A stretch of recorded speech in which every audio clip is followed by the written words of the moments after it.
നമസ്കാരം. Foundation and history of physical education and sports എന്ന ടോപ്പിക്കിൽ നിന്നും സ്ഥിരമായി ചോദിച്ചു വരാറുള്ള ഒരു ചോദ്യം പരിചയപ്പെടുത്തുകയാണ്.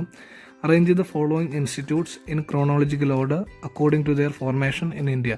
നമുക്കിവിടെ ചോദ്യത്തോടൊപ്പം 4 സ്ഥാപനങ്ങളുടെ പേര് തരികയും ആ സ്ഥാപനങ്ങൾ ഇന്ത്യയിൽ സ്ഥാപിതമായ വർഷത്തിൻ്റെ അടിസ്ഥാനത്തിൽ റീഅറേഞ്ച് ചെയ്യുകയും എന്നാണ് ചോദ്യത്തിൽ പറഞ്ഞിരിക്കുന്നത്.